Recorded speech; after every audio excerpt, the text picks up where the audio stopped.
Assalamualaikum warahmatullahi wabarakatuh. So, seperti mana yang kita tahu, semalam Piala Asia dah bermula. Dan untuk Piala Asia kali ini, skuad kebangsaan kita, skuad Malaysia, Harimau Malaya, telah melayakkan diri secara merit di bawah pimpinan Kipanggun.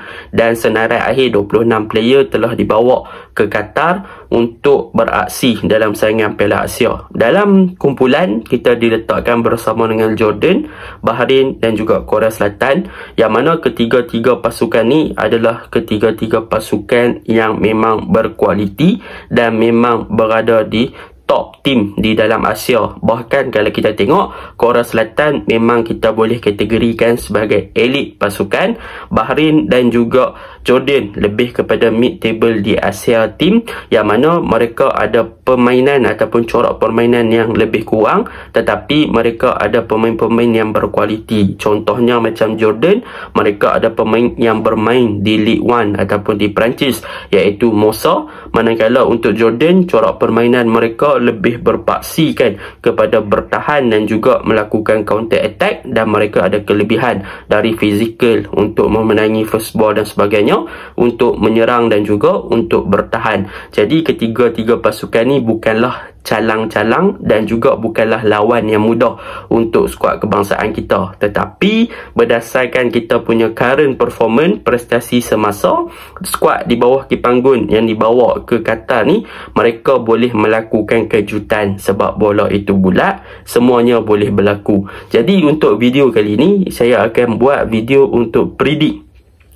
tactical Kipanggun. Apakah corak permainan yang bakal dimainkan oleh Kipanggun, dan apa yang boleh dilakukan oleh Kipanggun dalam setiap perlawanan, dan apakah yang kita boleh orang kata apa, secara realistiknya untuk kita harapkan dari skuad kebangsaan Malaysia pada kali ini.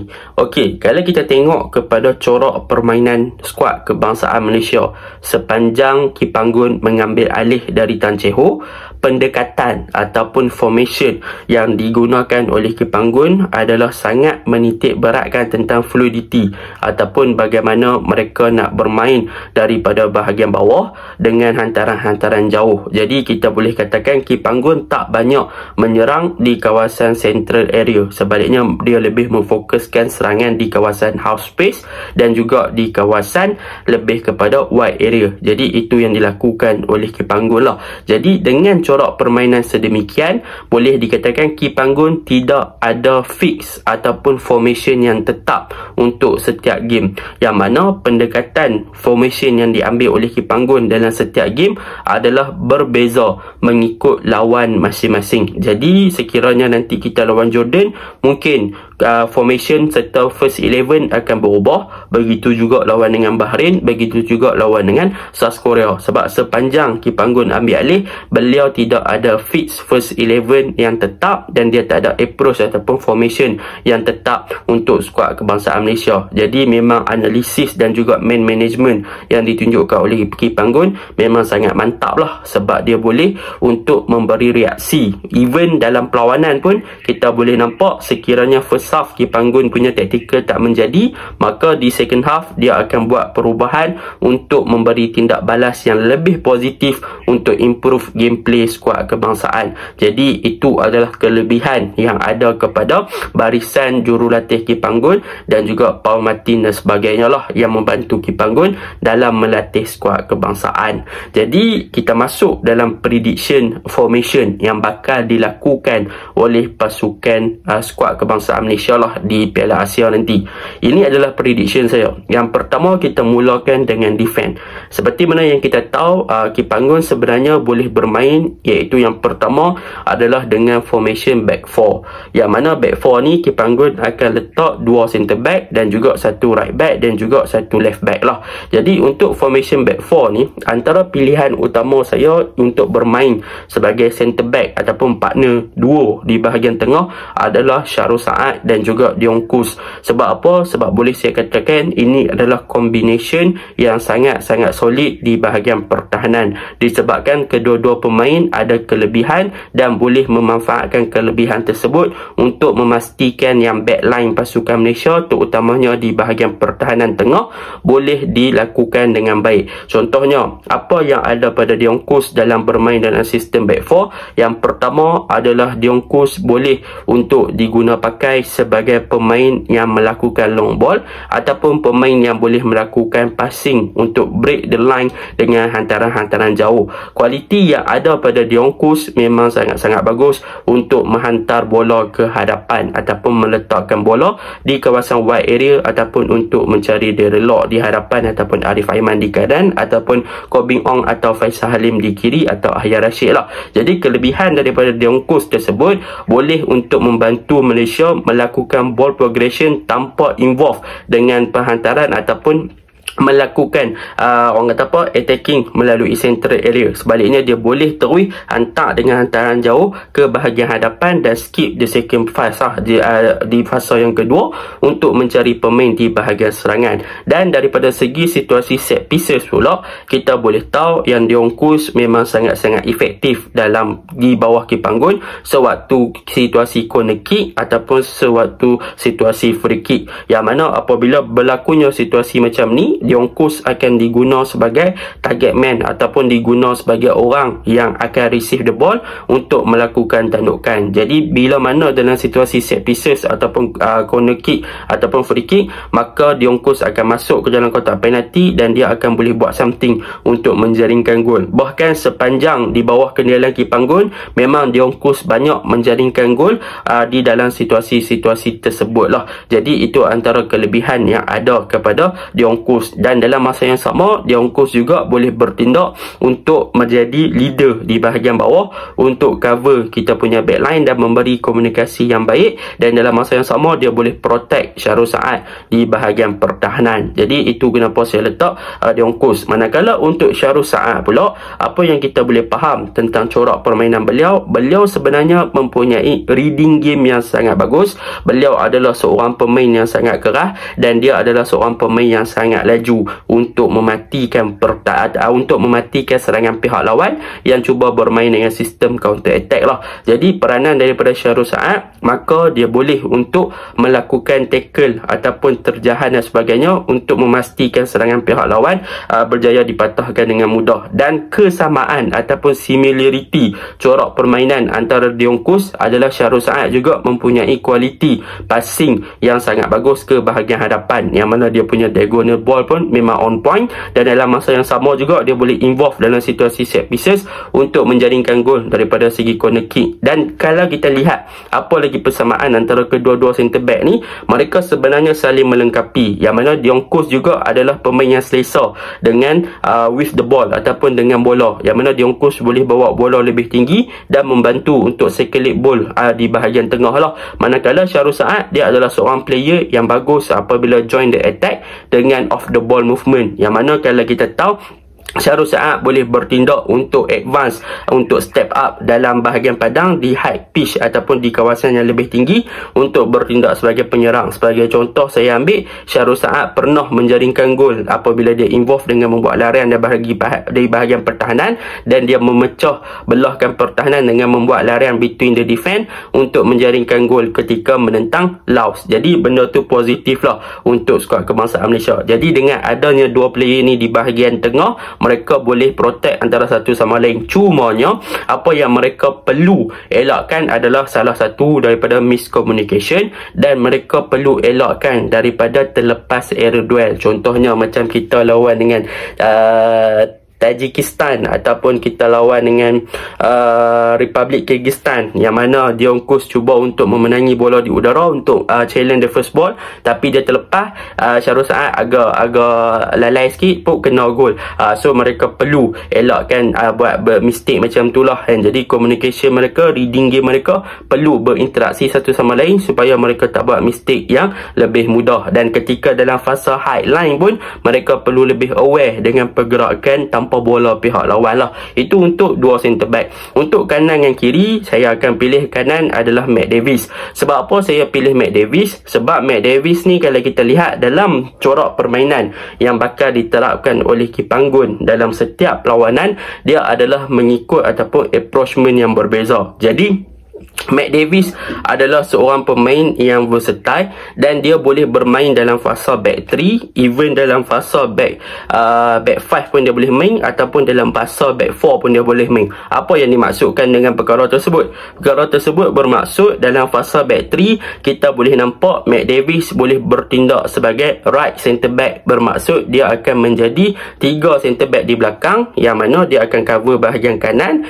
dan Diongkos bahagian tengah, Syarul Saad di bahagian kiri. Dan dalam fasa back 4, Matt Davis akan cover bahagian right back untuk buat overlap ataupun memberi supporting play kepada Arif Aiman. Ataupun dalam fasa back 5, sekiranya Matt Davis ingin digunakan sebagai right wing back pun boleh untuk dia membantu kita punya right wing forward, iaitu Arif Aiman di bahagian kanan. Cumanya apabila bermain dalam fasa back 5, maka kalau Matt Davis diletakkan sebagai right wing back, back 3 kita akan berubah lah. Maka dia tidak lagi orang kata apa, di bahagian kanan bukan lagi Matt Davis, kemungkinan Syarul Saad dan sebagainya. Jadi dengan kelebihan Matt Davis yang boleh bermain dalam sistem back 5 ataupun back 4 ataupun back 3, maka dia adalah pemain yang paling utama untuk kita jadikan calon. Daripada segi attacking, dia boleh buat overlap yang sangat bagus, dia punya control ball sangat bagus, dan yang paling penting adalah daripada segi crossing dan juga lay off serta sebagainya, dia adalah seorang player yang sangat accurate daripada segi dia punya passing. So benda tu bagus lah. Dan dia punya work rate pun tinggi, dia boleh turun naik raja-raja kotak dia boleh buat dan sebagainya. So that is a good thing. Untuk left back, kita ada dua calon pilihan, iaitu kita ada Corbin Ong, kita ada Danny Ting, dan juga kita ada Kuzaimi PE. So kita cerita tentang Danny Ting. Danny Ting, apa yang boleh kita cerita tentang Corbin Ong dulu. Pilihan utama saya untuk diletak sebagai left back adalah Corbin Ong. Sebab apa? Sebab approach Kipanggun, mereka meletakkan wingback ataupun mereka punya fullback untuk cover up di kawasan half ataupun kawasan lawan dengan sangat banyak. Jadi apabila adanya Corbin Ong, dia sentiasa naik untuk berada di kawasan pihak lawan untuk hold the touchline ataupun untuk cover up bahagian wide area dengan sangat baik. Jadi daripada segi attacking mode, maka Corbin Ong memang boleh bantu banyak di kawasan kiri dan membolehkan untuk winger kita sama ada Faisal Halim ataupun Ahir Rashid di bahagian kiri untuk masuk lebih ke half space ataupun move into the central progression lah, untuk lebih kepada bahagian tengah. Jadi untuk Corbin Ong daripada segi attacking wise memang dia bagus, dia boleh cover up dan sebagainya. Daripada segi work rate pun dia bagus. Cumanya dalam beberapa game yang ada di bawah Kipanggun, kekurangan Corbin Ong adalah dari segi dia punya transisi dan juga recovery, iaitu daripada nak recover dia punya position balik. Boleh dikatakan bila dia naik tu, bila situasi counter attack, maka bahagian kiri akan terlalu terekspos ataupun terdedah kepada pihak lawan, yang mana benda ni boleh defeat ataupun dibaiki dengan penggunaan midfield ataupun centre back yang boleh cover up tempat dia lah, sekiranya dia gagal untuk balik dengan cepat lah. Jadi benda tu Kipanggun kena analisis, kena buat something untuk fix that thing. Kalau tak, memang kita akan mudah untuk dibolosi dengan corak permainan sedemikian. Untuk pemain kedua, Danny Ting, kalau kita tahu dia adalah seorang player yang memang versatile dan daripada segi attacking dan juga defensif dia bagus. Cumanya dia lebih selesa dalam fasa back 5, iaitu dia akan lebih selesa untuk bermain dalam left wing back, dia tak bermain sebagai left back. Jadi boleh dikatakan untuk main left back dan left wing back yang paling bersesuaian adalah pilihan utama Corbin Ong, dan kita ada Kuzaimi PE. Kuzaimi PE pun dia punya profil lebih kurang macam Danny Ting, sebab dia lebih selesa dalam fasa untuk penggunaan left wing back, sebab dia punya attacking wise bagus. Cumanya untuk season ni bila bersama dengan Selangor, dia banyak bermain sebagai left back, jadi dia boleh buat overlap dan sebagainya pun memang dia bagus. Kalau dia berada dalam keadaan yang sangat fit, saya rasa Kuzaimi PE boleh jadi choice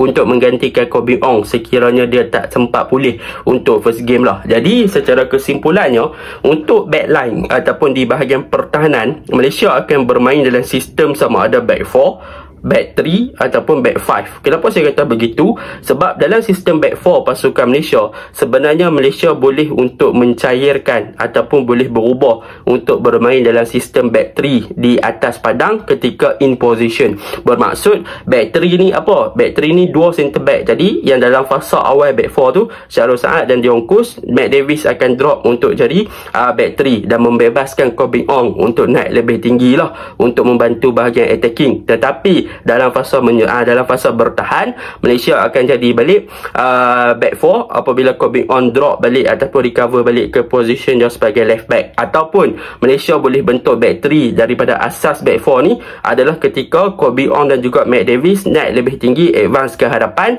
maka seorang single ataupun seorang pivot kita yang bermain di bahagian tengah drop between the centre back untuk membantu dua centre back ni untuk protect kita punya back line. Jadi seorang midfield akan dikorbankan lah. Macam saya cakap tadi, approach daripada Kipanggun, beliau tak berapa gemar untuk melakukan progression di bahagian tengah lah untuk attacking phase menggunakan kawasan tengah. Jadi dia lebih suka guna wide area dan half space, maka korbankan seorang midfield untuk bertahan bantu dua centre back, tak ada masalah. Dan dalam situasi back 5, Kipanggun akan lebih gemar untuk guna 3 centre back, iaitu kita pulang lah sama ada Junior Estal, Syahrul Saad, Dion Kus, Dominic Tan dan sebagainya. Tetapi ketiga-tiga player ni boleh bermain mengikut kepada situasi, tetapi mostly back 3 Kipanggun akan guna apabila bertemu dengan pasukan yang ada fizikal yang lebih besar ataupun fizikal yang pasukan lawan yang mempunyai fizikal yang bagus, yang boleh beat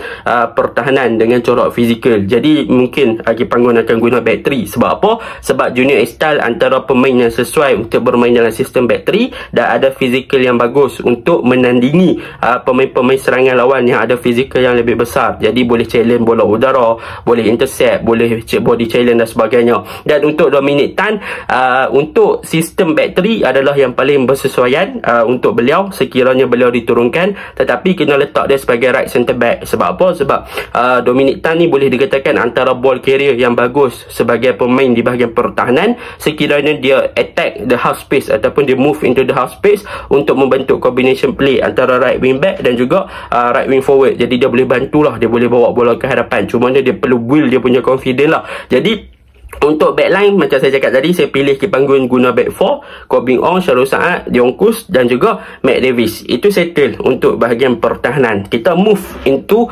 midfield. Jadi untuk into midfield, Kipanggun ada banyak variation of players sebenarnya untuk bermain dalam sistem, sama ada dia nak kekalkan dengan 2 midfield ataupun dia nak bermain dengan 3 midfield. Terpulang, selalunya kalau Kipanggun bermain dengan 3 midfield, maka di belakang ataupun backline pasukan Malaysia akan bermain dengan 4 lah, 4-3-3. Kalau Malaysia bermain dengan 2 midfield, maka kita akan bermain dengan 3-2-5 ataupun kita bermain dengan 3-4-3. Kita bermaksud kita bermain dengan back 3 di belakang. So midfield, saya lebih prefer untuk Kipanggun bermain dengan penggunaan 3 midfield. Jadi 3 midfield. Sebab apa? Sebab bila bermain dengan 3 midfield, sistem Kipanggun dia adalah berasaskan kepada double pivot. Dia memang bermain dengan sistem double pivot. Cumanya double pivot yang dimainkan oleh Kipanggun adalah berbeza mengikut kepada game. Tetapi approach yang dimainkan adalah lebih kurang sama, iaitu pivot pasukan Malaysia akan lebih banyak untuk utilize the position of half space. Bermaksud mereka akan banyak untuk berada di kawasan half space untuk membantu ball progression dan juga untuk membantu winger. Sebab apa? Sebab macam saya cakap tadi, Malaysia dia tak more into central, dia more into half space dengan wide area. Jadi mereka perlu untuk overload dan ada superiority di kawasan half space dan juga wide area untuk memberi support kepada attacking phase dan juga untuk bertahan. Cumanya apabila bermain dalam fasa back 3 midfield ni, pemain yang boleh saya katakan antara the most suitable ataupun the most orang profile yang suit dengan taktikal Kipanggun adalah yang pertama Afiq Fazail. Dia akan fit dengan Syamil Kutiaba sebab kedua-dua player ni memang sangat fleksibel. Kita boleh tahu Afiq dan juga Syamil boleh dikatakan dia perlu diberi peranan sebagai defensive duty. Bermaksud dia akan cover ataupun berada lebih deeper dan berada di antara dua centre back untuk protect the back four dan memberi ruang kepada Afiq untuk explore the half space untuk memberi bantuan ke bahagian hadapan. Dan kita tahu kelebihan daripada Afiq Fazai ni daripada segi ball control, reading game, counter press dia bagus, dan dia punya passing accuracy serta passing range untuk penetrate pihak lawan punya defense line pun bagus. So kegunaan kedua-dua player ni boleh dikatakan mampu memberi keseimbangan dan juga kestabilan di bahagian tengah lah. Dan dalam masa yang sama, Afiq punya defensif pun bagus. Dan dalam masa yang sama juga, Syamil Kuti pun antara type of player yang boleh bermain macam Afiq Fazai. Cumanya apa yang beza dia, Syamil lebih kepada move into the direct gameplay. Bermaksud dia boleh untuk membantu attacking dengan move forward ataupun buat larian-larian yang lebih, berbanding Afiq yang lebih teknikal dengan hantaran-hantaran. Tetapi untuk Syamil dia lebih buat larian lah. Jadi benda tu agak berbeza. Jadi kalau Afiq naik, kemungkinan Syamil deeper. Kalau Afiq turun, maka Syamil boleh naik. Jadi itu dalam dua pivot yang pertama lah. Jadi itu untuk Syamil dan juga Afiq. Dan saya lebih prefer untuk letak Stuart Wilkin tak payah main pivot. Dia lebih kepada free roll, more to attacking side. Bermaksud dia ambil peranan pemain nombor 10 untuk membantu attacking. So dia boleh untuk cover up bahagian kanan, tengah dan juga kiri. And half space kanan, tengah dan kiri untuk membantu dan juga jadi link up player. So apa yang kita boleh harapkan daripada Stuart Wilkin adalah dia punya connection antara midfield dan juga attacking. Dia boleh buat something yang bagus. Dia ada vision, dia ada passing accuracy yang bagus, semua dia bagus, control ball bagus. Yang kedua adalah daripada dia punya shooting range, percubaan jarak jauh, yang mana dia boleh melakukan percubaan direct ke arah gawang dengan percubaan jarak jauh, dan dia juga boleh involve di dalam kotak penalti. So that is a good thing lah tentang tiga combination ni. Ini adalah pilihan saya lah. Kalau tanya saya lagi, mungkin juga sebab kita ada banyak player di bahagian midfield, kita boleh guna Brandon Gunn, kita boleh guna Syamir, dan kita boleh guna Stuart Wilkin. Macam saya cakap, Stuart Wilkin akan more to attacking, Syamir akan more to defensive, dan juga Brandon Gunn akan more to defensive. Jadi apabila Syamir dan juga Brandon Gunn akan more to defensive, mereka boleh menggerakkan dan juga boleh focusing on defensive bila bertemu dengan pasukan yang ada ball possession, ada attacking style yang lebih bagus. Sebab apa saya kata begitu? Sebab kita tahu contohnya nak bertemu dengan Korea, mereka ada ball possession, mereka punya circulation ball di kawasan tengah, mereka punya attacking method memang sangat bagus, sangat laju. Jadi backline kita memerlukan protection, maka kita memerlukan midfield yang ada defensive minded yang lebih bagus. Jadi Syamil dan juga Brandon Gunn mungkin boleh diguna pakai. Dan untuk Brandon Gunn, sebenarnya saya nak tengok Kipanggun guna beliau dalam sistem yang berlainan. Sebab saya rasa midfield yang versatile adalah Brandon Gunn. Sebab satu, walaupun saya kritik dia banyak dekat Twitter, tetapi this is my honest review lah untuk Brandon Gunn. Salah satu dia, Brandon Gunn boleh main centre back, dia boleh backup kita punya centre back. Yang kedua, Brandon Gunn boleh bermain sebagai midfield. Dan yang ketiga, Brandon Gunn boleh bermain sebagai defensive winger untuk cover up kita punya fullback ataupun kawasan wide area.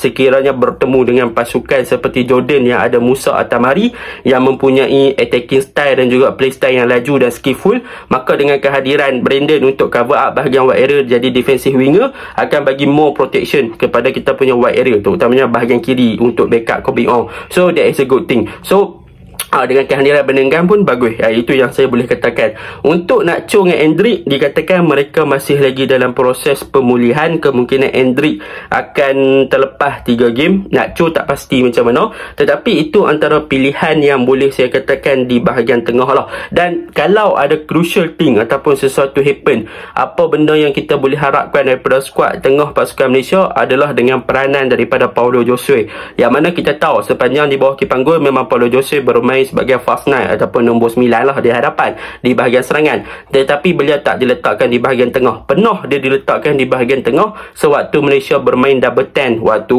friendly dekat JDT dekat SSI. Tetapi peranan double 10 apabila beliau bermain dengan Endrick adalah tidak satu kombinasi yang bagus, sebab kedua-dua player is a type of player yang sama, similar player.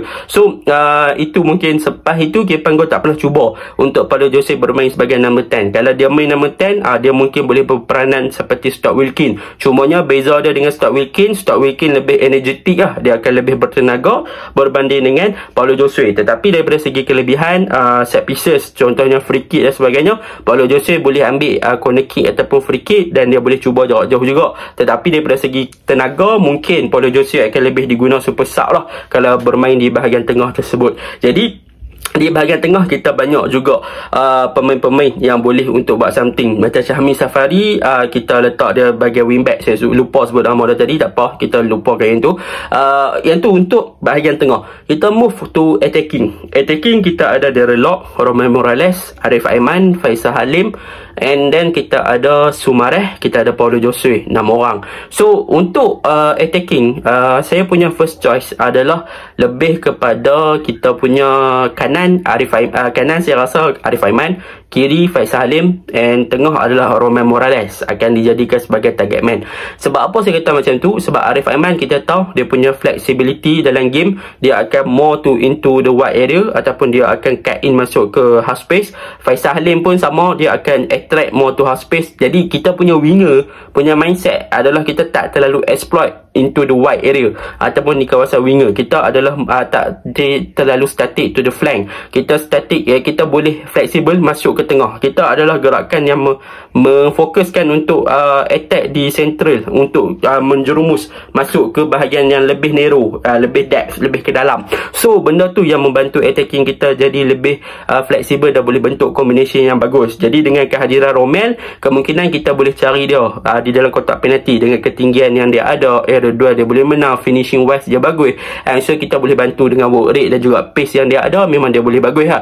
Jadi antara Romel, dia kalau kita bandingkan antara tiga, Romel dia ada dengan Paulo Josue, Romel antara the complete striker yang kita ada untuk skuad kebangsaan. Cumanya daripada segi proven belum lagi lah, sebab Romel tak pernah bermain di peringkat antarabangsa lagi. Untuk Darren Lock, saya masih lagi rasa dia adalah first choice sebab dia adalah pressing forward. Sebab Malaysia punya corak orang kata apa, dalam Kipanggun punya tactical secara overall, mereka menerapkan high pressing. Jadi Darren Lock dan juga attacking akan menjadi fasa pertama melakukan pressing. Lepas tu akan ada dua phase yang kedua, phase yang ketiga. Selalunya bila Darren Lock memberikan tekanan untuk pihak lawan yang bermain daripada bahagian bawah, maka pihak lawan akan mudah buat mistake lah. Jadi benda tu ada kelebihan untuk Darren Lock. Dan daripada segi goal ataupun finishing wise, Darren Lock pun dah proven daripada segi fizikal dan sebagainya. Cumanya Darren Lock punya kelemahan adalah apabila pasukan lawan yang bermain dengan low block